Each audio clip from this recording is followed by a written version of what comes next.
Okay, so we're on 8.11, which is slant asymptotes, which is actually really fun, and we're going to recall a lot of really old, important skills, some that you guys actually really liked. So let's write down the definition for slant asymptote, also known as an oblique asymptote. So if you hear the word oblique asymptote, just know that we're referring to a slant asymptote. So it's slant or oblique. And this is an asymptote that has a slope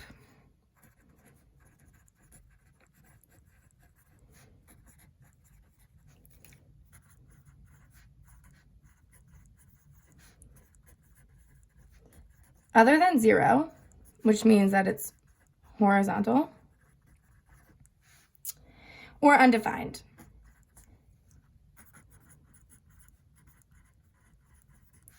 Which means that it would be avertical. So essentially, if the slope was 0 or undefined, then it would be a horizontal or a vertical asymptote. So if the slope is anything else, then it's a slant asymptote, which makes sense. Because if it's not 0 or undefined, then it can't be horizontal or vertical. So when does this occur? So a slant asymptote or an oblique asymptote occurs when the degree in the numerator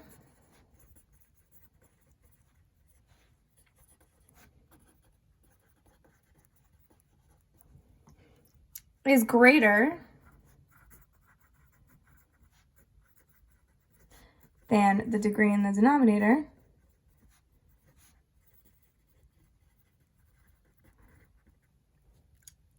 by 1 degree. And I'm going to really underline 1 here because that's a really important key thing here. So it's not that just the degree in the numerator is greater than the degree in the denominator. It can only be greater by 1 degree. And so if we did an example of that, that would be 3x cubed plus 9x over, and because it's 3 in the numerator and the denominator to have a slant asymptote, it would have to be 1 less than that. So it would have to be x squared or whatever x squared, and then minus 1 or whatever, as long as the degree in the numerator is only greater by 1 compared to the denominator.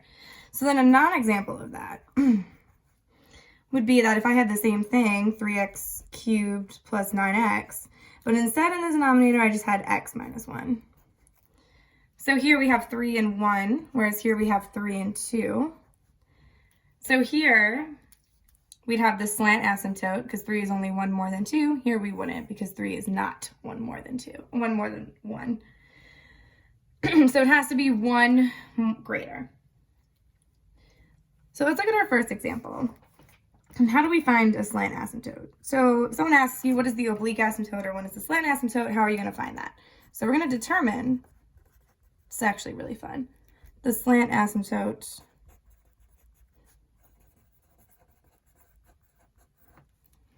of f of x equals 5x squared plus 10x minus 18 over x plus 3. So I'm asked to determine the slant asymptote or the oblique asymptote of this function.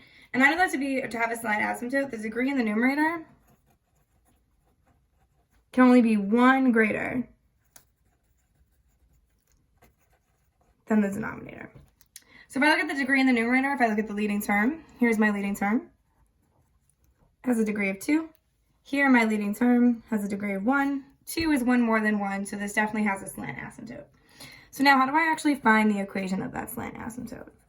Well, I'm going to find it by dividing this function.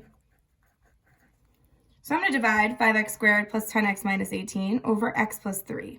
I'm going to divide them. So I can use either long division, or if the problem lets me, I can use synthetic division. So by looking at the structure of this equation, which method of division am I going to use? Well, if I look at the divisor, which is x plus 3, I can see this is a linear term or a linear function with a leading coefficient of 1. So because it's a linear function and the slope, or m, is 1, where the leading coefficient is 1, I can use synthetic division. I can also use long division because I know long division will work no matter what. But here I'm going to use synthetic division because I can. So if I remember back from synthetic division, I know that I take my divisor, x plus 3, and set it equal to 0. So I get my x equals -3. And that goes on the outside of this little box thing that I'm making. Now here on the inside is the coefficients of each term in descending order of the degree. And if I'm missing a degree, I need to fill it in with a 0. So here's a degree of 2, a degree of 1, and a degree of 0. So since I have all of my degrees, I'm going to do 5, 10, and -18. Because this was my degree of 2, degree of 1, and a degree of 0. And now I'm just going to do my synthetic division, which is first term, or first number gets dropped down, so 5. And then I'm multiplying. -3 times 5, and that goes here, -15.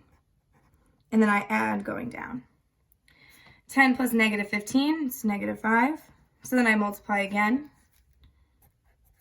And then I add again. So -18 plus 15 is -3. So now for the slant asymptote, I'm going to write the equation. I'm going to write the quotient without the remainder. So when I'm doing the slant asymptote, the remainder doesn't matter. So we can just ignore that remainder. It's still important in terms of division, but for the slant asymptote, we don't need it. We only focus on these two here. So I'm going to write my quotient, which is 5x minus 5. And that is my slant asymptote equation. So I'm going to write it as an equation. Y equals 5x minus 5. And if we look here, we can see that this is clearly a slant asymptote because the slope is 5, which is not 0 or undefined. So if I was going to graph this on a graph, y equals 5x minus 5, right, it would be a positive slope. It would be a linear function with a positive slope. So my y-intercept would be -5, and then I would graph it. And during class, you can see what that looks like, or you can go to Desmos right now and you can type in this. You could type in this function on Desmos, and it'll show you exactly what it'll look like. So that is how you find your slant asymptote.